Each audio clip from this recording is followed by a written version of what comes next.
Iran, America మధ్య తీవ్ర ఉద్రిక్త పరిస్థితులు నెలకొని ఉన్నప్పుడు అమెరికా అధ్యక్షుడు అండ్ అమెరికా ప్రభుత్వం పదే పదే ట్రంప్‌కున్న ప్రాణహాని గురించి మాట్లాడుతూ ఉన్నారు.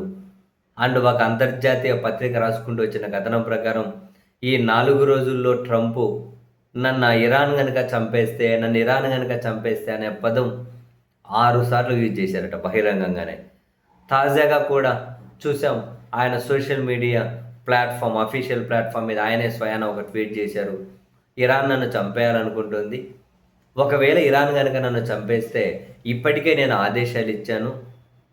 ఇరాన్‌ని నామరూపాలు లేకుండా చేయమని. ఒక అమెరికా నుంచే కాకుండా ప్రపంచం నలువైపుల నుంచి కూడా 1 సంవత్సరం పాటు నాన్ స్టాప్‌గా 1000 క్షిపణులు ఇరాన్ మీద వెళ్తాయి. ఈ మేరకు నేను ఆర్డర్స్ కూడా ప్రిపేర్ చేసి ఉంచాను. నన్ను చంపేస్తే ఇరాన్ వాళ్ళ గోతి వాళ్ళు దవ్వుకున్నట్లే. భూమి మీద వాళ్ళకు స్థానం లేకుండా పోతుంది. ఇరాన్ అనేది మొత్తం మరుభూమిగా మారిపోతుంది. మొత్తం శవాల దిబ్బగా చేసేస్తాం. నన్ను చంపాలన్న ఆలోచన ఇరాన్ విరమించుకోవాలి. ఇది అమెరికా అధ్యక్షుడు స్వయాన సోషల్ మీడియాలో పెట్టినటువంటి పోస్టు. అండ్ మొన్నటికి మనం చూసాం ఆయనకు కొత్త సాంకేతికతతో తీసుకొచ్చిన ఎయిర్ ఫోర్స్ 1 విమానంలో ఆయన ప్రయాణం చేయలే. పాత విమానంలోనే ప్రయాణం చేశారు. నేను పోతే నాతో పాటు మీరు పోతారు, ధైర్యం లేదా అని చెప్పి ఆయన విలేకరులతో మాట్లాడారు. అంత ప్రాణభయం ఉండే విలేకరుల ఉద్యోగం వదిలేసుకోండి అని. అండ్ విమానంలో వెళ్తూ ఉంటే అవంతా కట్టన్లు మూసేయమని చెబుతూ ఉన్నారు. అవన్నీ క్లోజ్ చేసేయండి అంటున్నారు.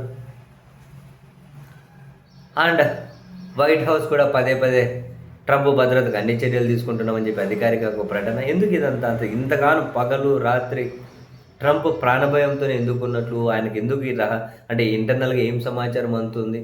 అఫీషియల్గా ఆయనే మాట్లాడుతూ ఉన్నారు. ఒకవేళ నన్ను చంపేస్తే ఇప్పటికీ ఆర్డర్స్ ప్రిపేర్ చేశాను, ఇరాన్ను వదిలిపెట్టాం, సో మీరు ఆలోచన విరమించుకోండి అని చెబుతూ ఉన్నారు. ఫస్ట్ మీరు హర్మూజ్ జలసంధి తెరవండి అని. యుద్ధం మొదలవ్వకముందు హర్మూజ్లో ఏమి ఇబ్బంది లేదు, స్వేచ్ఛగా వెళ్తూ వస్తుంది. వీళ్ళు మొత్తం యుద్ధం మొదలెట్టేదేమో రకరకాల కొత్త డిమాండ్లతో మొదలెట్టారు. తీరా లాస్ట్కి వచ్చేసరికి అయ్యా మీరు అసలు హర్మూజ్ ఒకటి తెరవండి చాలని చెప్పి అడుక్కునే పరిస్థితి. అదేదో జగపతి బాబు సినిమాలో ఒక వేణుమాధవ్ పాత్ర ఉంటుంది. ఫస్ట్ వచ్చినప్పుడు మాత్రం పెళ్లి సంబంధానికి మ్యారేజ్ బ్రోకర్ ఆఫీస్కి ₹1,00,00,000 కట్నం, నేను ఎవరో తెలుసా, ₹1,00,00,000 కట్నం కావాలంటారు. లాస్ట్కి అయితే ఎవరో ఒకరు పెళ్లి చేసుకుని నాకు దాన్ని చేసుకోమనండి అయ్యా అంటాడు. ఈ వ్యవహారంగానే అట్లనే ఉంది.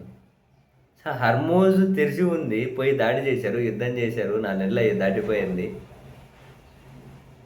4 నెలలుగా 3.5 నెలలు దాటిపోయింది. ఇప్పుడు అసలు హర్మూజ్ ఒకటి తెరవండి అయ్యా చాలని చెప్పి ఇరాన్ అడుక్కుంటున్నారు. వాళ్ళేమో ఇన్ని రోజులు యుద్ధం చేశారు కదా, ఫస్ట్ మాకు నష్టపరిహారం ఇవ్వండి అంటున్నారు. అంతర్జాతీయంగా మాది బ్లాక్ చేశారు కదా, ఫండ్స్ అవి రిలీజ్ చేయండి అంటున్నారు. లేకుంటే హర్మూజ్ తెరవమంటున్నారు.